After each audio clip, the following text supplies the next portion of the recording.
installé la ferme d'en haut à Verrières-en-Forêt. On a 1000 mètres d'altitude dans un coin qui reste assez frais, qui est très beau, qui me plaît beaucoup. On est préservé avec la nature et la biodiversité. Et je suis installé du coup sur assez petite surface. J'ai 1,5 hectare cultivé grosso modo, et aussi en ayant la particularité d'avoir des terrains parcellaires qui soient éclatés. Alors ça, grosso modo, ça correspond moitié pépinière, moitié arboriculture. Je suis Clément, j'ai 32 ans et du coup je suis pépiniériste sur la commune de Verrières-en-Forêt.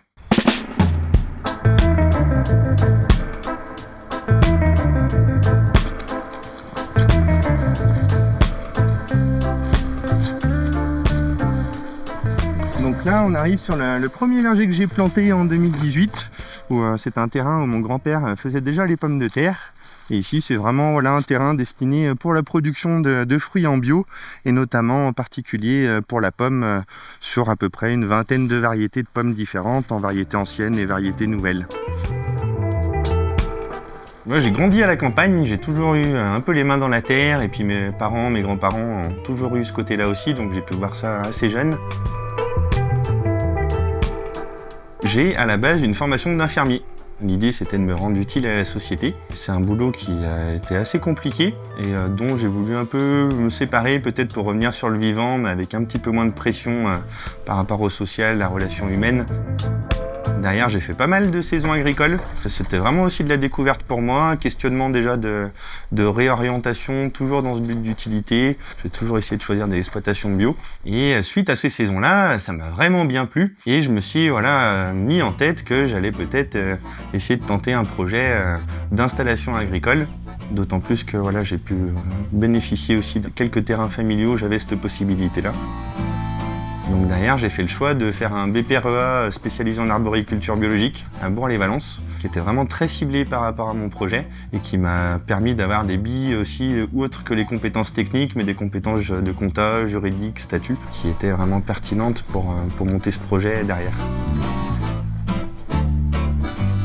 Et du coup, dans le verger, j'essaye pas mal d'intégrer des engrais verts dans les interrangs. Plutôt que laisser le sol à nu qui va se lessiver, les éléments vont partir. Ici, on maintient une couverture du sol qui va améliorer la fertilité, la structure du sol, avoir des fonctions aussi sur la biodiversité pour les pollinisateurs et autres en fonction des saisons. On a aussi des plantes qui vont pouvoir libérer de l'azote et donc enrichir le sol. D'autres, par exemple le radis fourragé, qui va lui avoir une fonction décompactante avec sa racine pivot. Avec le changement climatique et autres, les petits fruits ont tendance vraiment à prendre des coups de soleil, voire à confiturer sur place avec les fortes chaleurs. Et du coup, j'avais fait le choix au début de mon installation que entre chaque pommier, j'intercale soit des plants de cassis, soit des plants de groseille. Et ces petits fruits, en fait, profitent de l'ombrage des pommiers pour rester ombragés, et on joue à la fois sur différentes strates.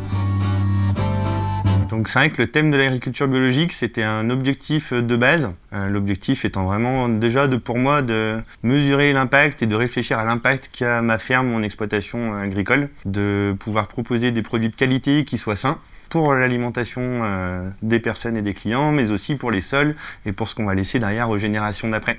Je suis certifié en bio, donc on a des contrôles aussi à ce niveau-là. Mais j'essaye peut-être même des fois d'aller plus loin sur le cahier des charges, notamment sur le traitement en arboriculture, parce que l'arboriculture bio, on pense souvent qu'il y a zéro traitement, c'est des pommes pas traitées. Mais souvent, en fait, il y a quand même des traitements en arboriculture biologique, dont du cuivre et des soufres, qui sont des métaux. Et moi, j'utilise aussi beaucoup les plantes. J'ai fait pas mal de formations sur soigner les plantes par les plantes.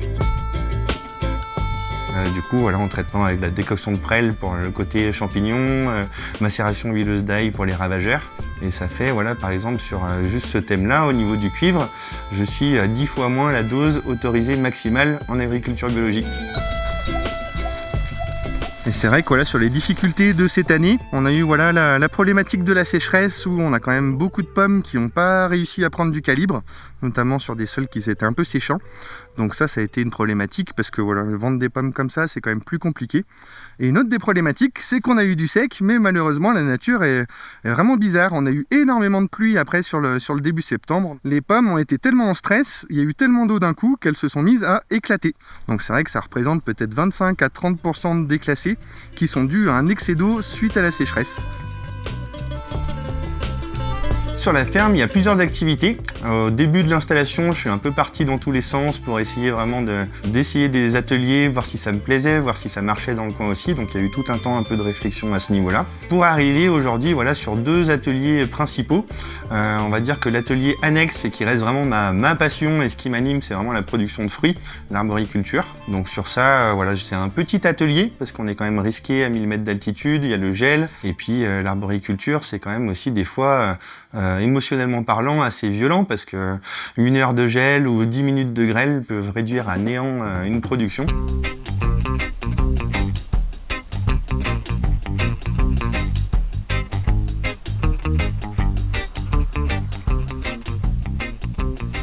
Donc ici on arrive sur un second terrain qui est bien meilleur au niveau du sol, qui est bien exposé et que j'ai planté plus tard dans mon installation où on a toujours un petit bout de production de fruits, où là j'ai ciblé des variétés de pommes, raisins ou prunes sur des périodes où j'avais moins de fruits, là où j'ai une partie de ma pépinière d'arbres fruitiers. Donc là c'est vraiment un exemple du mélange de l'arboriculture et de la pépinière à 1000 mètres d'altitude. Je me concentre quand même beaucoup sur la pépinière pour développer la gamme, développer le catalogue, continuer les recherches. Donc j'ai vraiment voilà, des classiques sur les variétés, surtout les classiques de pommes, poires, prunes et tous les fruitiers qu'on connaît. Et ce côté-là sur la partie pépinière me plaît beaucoup parce que du coup la pépinière est déjà un peu plus stable économiquement, c'est un peu plus sécurisé et ça me permet moi d'aller faire un peu de recherche expérimentale entre guillemets sur trouver la petite perle rare de cette variété et d'assouvir un peu cette collectionnité aiguë dont je suis atteint et qui m'anime énormément. Et derrière aussi, j'ai un peu d'autres envies, notamment voilà, sur proposer des accompagnements et aller peut-être aussi sur le service, qui sortirait un peu de la production pure et dure et pour aller peut-être voilà, vers un verger spécialement dédié à la formation, un verger pédagogique. Alors, ce qui me plaît assez dans ce que je fais, c'est qu'il n'y a pas de journée type. On est plutôt sur des cycles d'1 an. Donc, c'est vraiment avec des plantations pérennes. Il y a des tâches qu'on va faire qu'une fois et qu'on ne refera pas jusqu'à l'année prochaine. Sur le printemps et fin d'hiver, on est plutôt sur la plantation, le greffage, pailler les arbres, des choses comme ça. On va arriver un petit peu mi-juillet, c'est 3 semaines où ça se pose un petit peu en temps de travail. On peut redescendre vers 35 heures par semaine. Plein août, on repart dans toutes les greffes. Septembre, octobre, les pommes commencent à arriver. On prépare la saison. Sur novembre-décembre, là, on est vraiment concentré sur la pépinière. On est vraiment sur arracher les arbres, préparer les commandes, les marchés de Noël. Donc c'est une grosse période, c'est vraiment un gros pic d'activité et qui va redescendre un petit peu avec l'arrivée de Noël du jour de l'an pour repasser sur janvier, récolter les greffons, tailler et puis du coup revenir sur les plantations du mois de mars.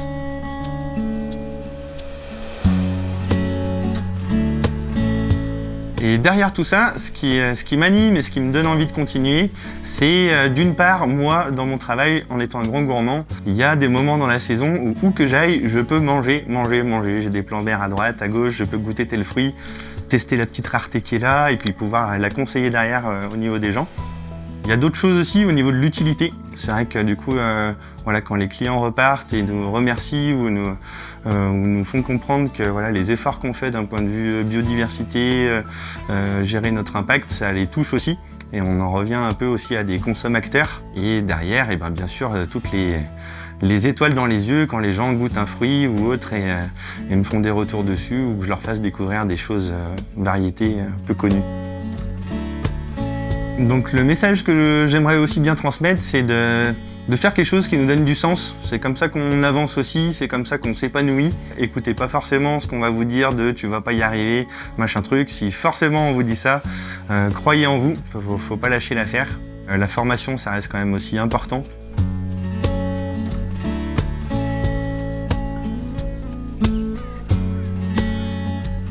Au jour d'aujourd'hui, si on me posait la question de est-ce que si c'était à refaire, tu le referais? Oui, avec toute la conscience des difficultés qu'il y a. Moi, je me trouve vraiment à ma place. J'ai trouvé les bonnes méthodes pour garder des étoiles dans les yeux aussi, pour continuer de vivre d'une passion, se sentir utile, tout en étant dans un système où il faut quand même gagner sa croûte derrière. Et du coup, je reviendrai sur ce truc carrément, avec grand plaisir sur ça.